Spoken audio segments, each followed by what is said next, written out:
할렐루야. 2024년 6월 4일 화요일 아침입니다. 지난밤도 잘 주무셨나요? 계속되는 성경 통독 말씀 새벽 묵상 욥기서 40장에서 42장까지의 말씀 중에 욥기의 맨 마지막 장 42장을 살펴봅니다. 오늘 우리도 욥기를 잘 살펴보셨는지 모르겠어요. 다 읽어 가셨죠? 마지막 정리를 잘 하시고 42장에서 얻게 되는 회복의 역사가 우리 모두에게 있게 되기를 간절히 축원합니다. 저도 한국에서 대학원 2년을 상담심리, 정신분석 이런 과목들을 가지고 공부를 했습니다. 재미있기도 하고 어렵기도 하고 필요하기도 한 과목들이었죠. 그래서 듣게 되는 상담자와 내담자 이야기, 관계 등등의 이야기를 자주 듣곤 했는데요. 그중에 정신과 의사들이 상담자들이 환자들을 만나며 대부분 하는 일이 들어주는 일이죠. 들어주는 일이에요. 환자와 상담을 할 때 환자의 상황을 듣고 공감하고 상황에 대한 이해를 하려고 합니다. 뭘 결론 내려주는 것이 아니라 내담자가 이 상담을 하러 온 사람이 스스로 결정을 내리도록, 그래서 자기가 스스로 실천하도록 도와주는 거죠. 그래서 상담을 마칠 때면 마지막으로 한두 마디 말을 하게 되는데요. 거의 예외 없이 앞으로 호전 여부는 환자 본인에게, 내담자에게 달려 있습니다 라고 마무리를 합니다.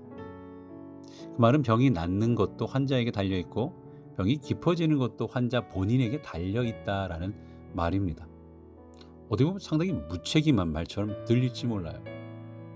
그러나 마음의 병, 정신적인 병, 상담의 기본적인 답은 내담자에게 있다, 스스로 갖고 있다라고 시작하고 마무리를 짓는 거예요.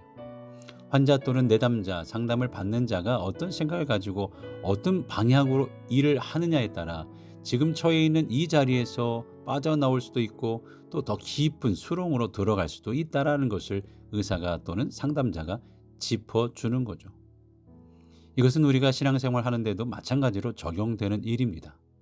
하나님께서는 항상 그 자리에 계시고 항상 변함없이 우리와 함께 계시고 우리를 돌보시는데 우리가 하나님을 떠나기도 하고 주저앉기도 하고 때로는 늘어눕기도 하는 거죠.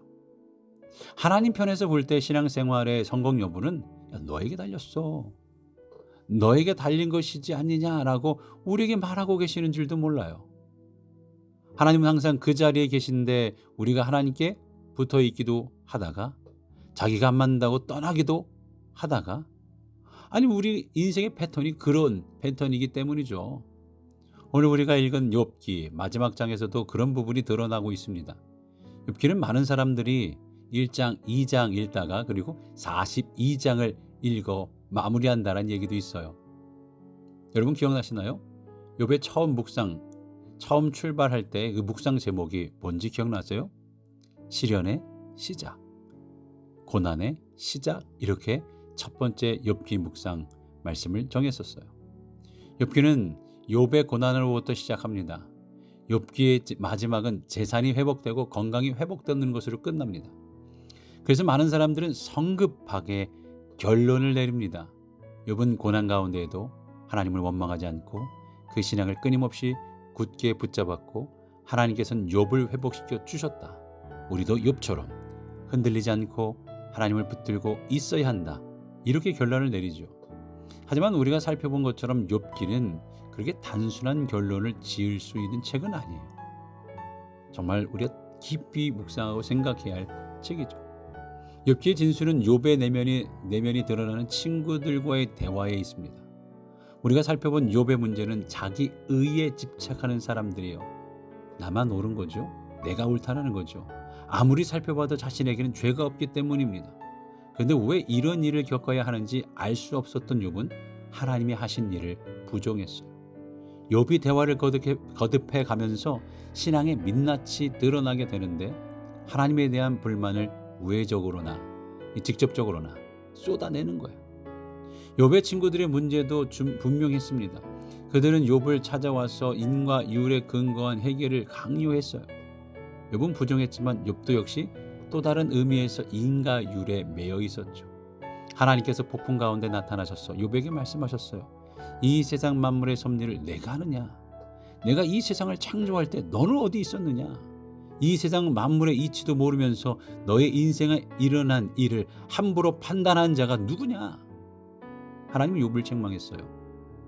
하나님의 피조물 가운데 베헤못, 리워야단을 예로 들면서 이것도 통제하지 못하면서 이것을 지으신 하나님을 원망하고 불평하느냐라고 책망하신 거죠.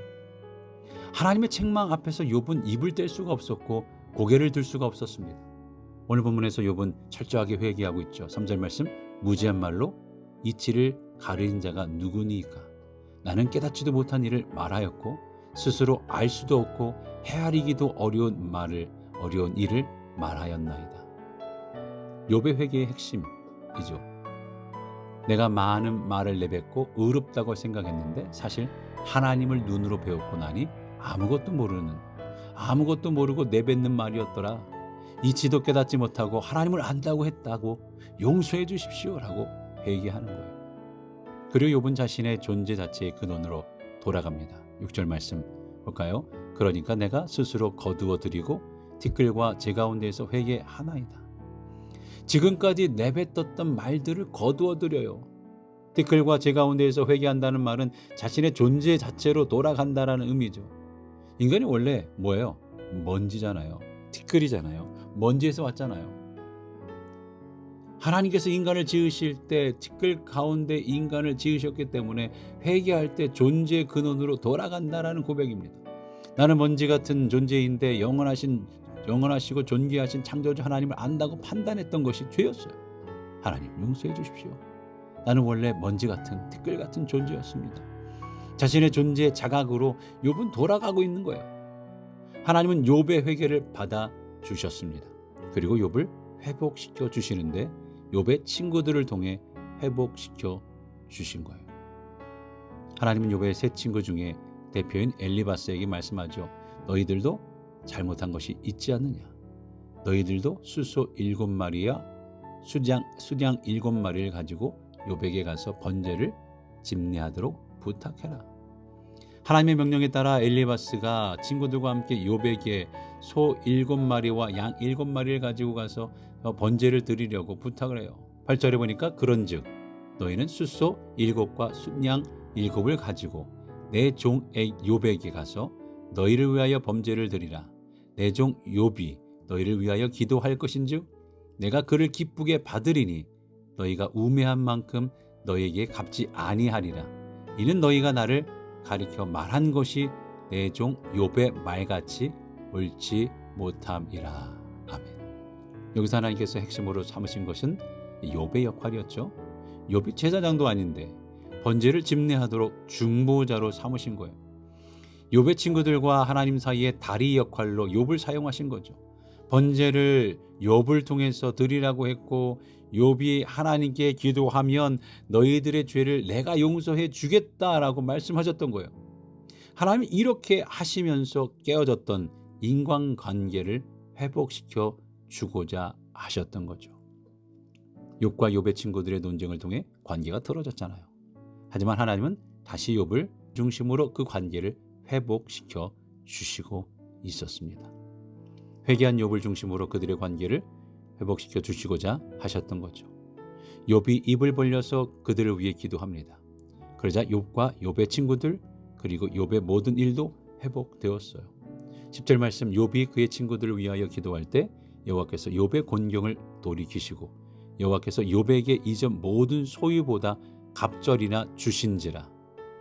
여기서 우리는 모든 것을 제자리로 돌려놓으시는 하나님의 놀라운 은혜를 봅니다.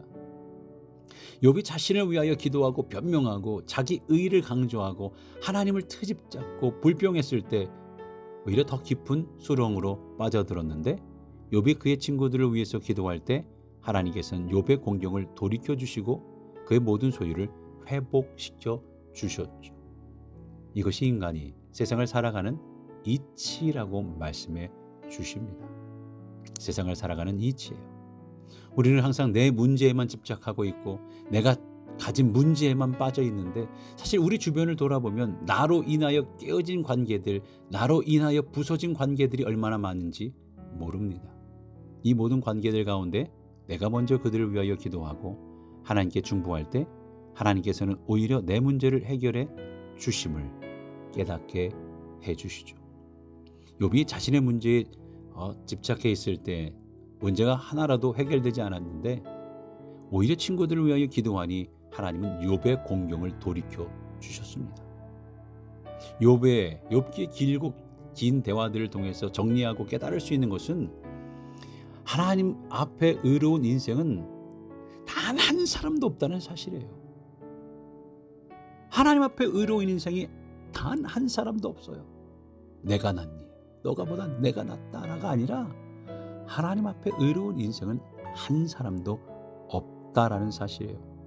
의롭게 보일 뿐이며 괜찮아 보일 뿐이지 우리는 모두가 먼지와 티끌 같은 존재입니다.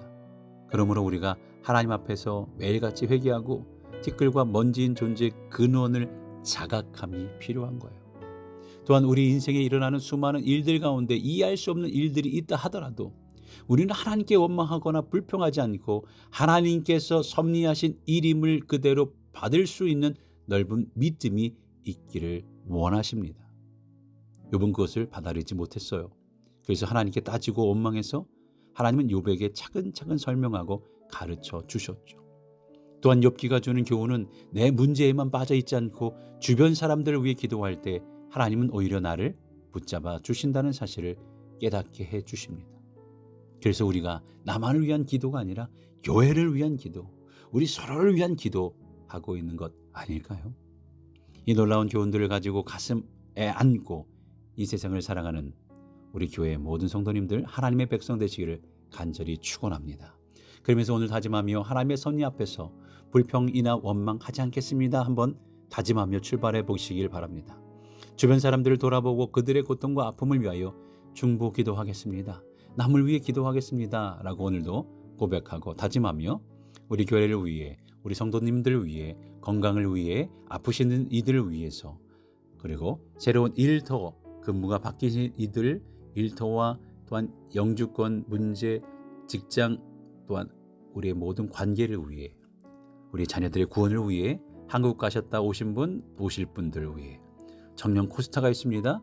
그 모든 과정들을 위해, 우리 교육부를 위해 함께 서로 기도해 주시며 이 하루를 출발할 수 있기 바랍니다. 오늘 특별히 김성자 집사님의 교회를 위한 기도로 이 아침 묵상을 마치도록 하겠습니다. 하나님 아버지, 40년이 넘은 긴 세월 속에 이 땅 미네소타 주에 우리 연합감리교회를 세워주시고 저희들이 주님 제단 쌓아 주님께 예배드리고 주님 말씀 들으며 삶을 살아갈 수 있도록 인도하여 주심을 진심으로 감사를 드립니다. 우리들이 자라온 환경과 배경이 다르지만 남을 모자르게 여기기보다 이해하고 감싸주고 한마음 한뜻으로 주님을 섬길 때에 우리 교회는 분명 성장하며 아름다운 교회로 나갈 수 있음을 확실히 믿습니다. 우리 모두가 어렵고 힘이 들어도 서로 양보하면서 목사님은 교인들 사랑 안에서 우리 교인 모두 목사님을 믿고 의지하면서 목사님과 교인들이 모두 사랑 안에서 아름다운 선을 이룰 때 우리 교회의 부흥과 하나님의 역사가 일어날 줄로 믿습니다. 하나님, 지금은 세상이 너무나 험악합니다. 주님을 떠나는 분도 있을지라도 우리가 기도로써 그들이 다시 주님 찾게 하시고 우리는 주 안에서 거듭난 삶을 살아가게 하시며 하나님 말씀에 순종하며 진정으로 거듭난 삶을 살아가게 하옵소서. 그래서 빛과 소금의 역할을 다 할 수 있도록 인도하여 주시며 이 모든 말씀을 예수 그리스도의 이름으로 간절히 기도하옵나이다. 아멘.